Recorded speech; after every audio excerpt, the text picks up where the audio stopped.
Weak desires bring weak results. Hey, in this video, we're going to look at chapter 2 in the book, Think and Grow Rich, entitled Desire. It's the starting point of all achievement. Hey, my name is Cory Lee. I'm a cultural catalyst. I build leaders and I transform culture. And each week, I share videos that I hope to encourage you and inspire you in the lanes of leadership, personal growth, faith, family, fitness. So if that is up your lane, make sure you like and subscribe to stay up to date with the latest episodes. Well, let's go. Hey guys, welcome back as we are continuing our book study on the book, Think and Grow Rich. This is chapter 2, and if you missed the first one, you can go back and check that video out as we talked about chapter 1, Thoughts Are Things. Today in chapter 2, we're talking about the first principle of success is what he calls desire.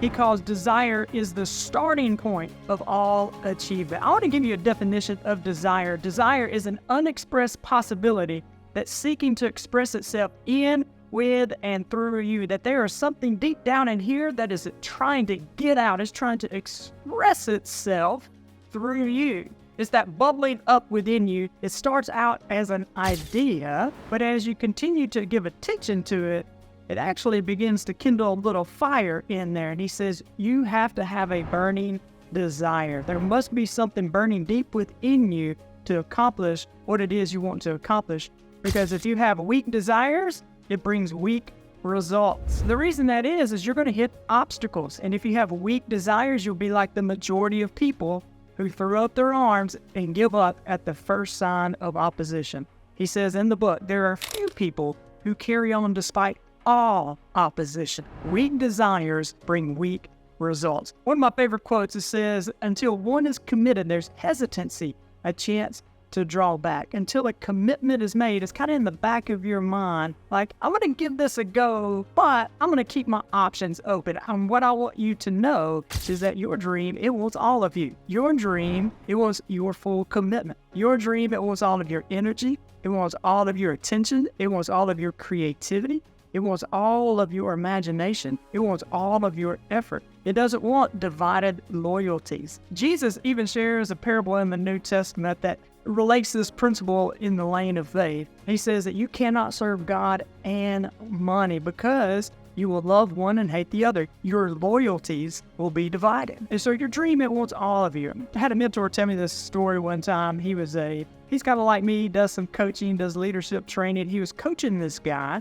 And this gentleman just wasn't getting the results that he was looking for. I mean, he was doing everything that my friend was telling him to do, but he still just wasn't getting the results. And it hit my friend to ask him this question. He knew that this gentleman had an issue with alcohol, and he had overcome that issue, but he thought to ask him. He said, where's the booze at? Where do you keep the booze? And the guy said, oh, Paul, I promise you, man, I haven't drank any in like 7 years. I promise you, you can come to my house and you can check, man, I haven't drank anything. He said, no, I asked you, where's it at? I didn't ask you, have you? I said, where's it at? And he said, Paul, I promise you, man, I haven't drank a lick. You can come to my house. It's down in the basement. You know, it's under boxes. There's all this dust on top of it. You can see that I haven't even touched it. And then he asked him the question, but why is it even there? If you've broken free from that, why is it even there? See, that gentleman knew that if times got hard enough, he knew exactly where his crutch was. He knew exactly where he had left it at. And it was causing him to leak energy. Your dream,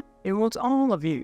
To make your dream a reality, you got to put a ring on it. You got to put a ring on it. It requires a commitment. So often when I get the opportunity to work with leaders and business professionals, obviously one of the first things we do is we set some goals. We create a vision statement of where you want to go. And what happens a lot of times, one of the biggest mistakes that I see leaders make is they'll set the goal, they'll set the vision, and then they'll get going down the route of accomplishing that dream, and things don't go according to plan. And what they like to do is they change the goal instead of the plan. Here's an example. So let's say you're a realtor, and your goal is, I want to sell $20 million in real estate this year. Say that's your goal. And this is what the majority of people do. They get to about June or July, halfway through the year, and they're not even a quarter of the way there. And so what they do is they say, well, it's obvious I'm not going to hit my goal. Let me shrink my goal to match the plan that I'm on. And what I want to suggest to you is if this is truly your goal, don't change the goal and shrink it down to the plan.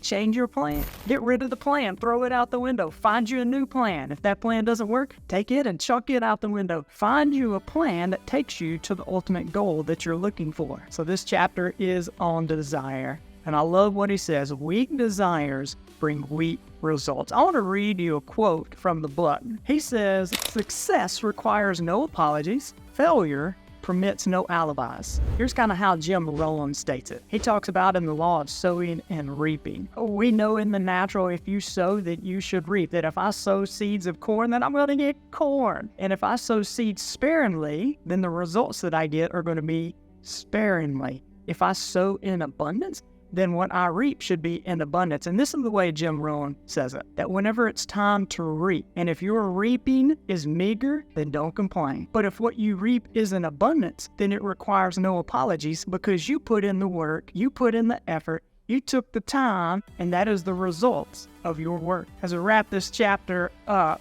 I want to share with you a story he shares in this chapter of the book that you have probably heard in some form or fashion. It talks about this great warrior who's going to go out and conquer this land. And this land had never been conquered before. He gets up to the island. He unloads all of his men. He unloads his crew and all of his stuff. And he gathers his warriors around him. And he gives the order to burn the boats. And as the boats were going up in smoke, he made a statement to his crew that they were fully committed to the accomplishment of the mission that they had come to do. By burning the boats, it killed off all thoughts of retreat in the minds of his men. So my question to you, as it relates to your goal, your dream, how big is the fire under that dream? How big is the desire? Are there some things that you need to cut ties with? Are there some areas of your life you need to burn the boats? Some commitments that no longer serve you. Until one is committed, there's hesitancy. There's a chance to draw back. I believe in you.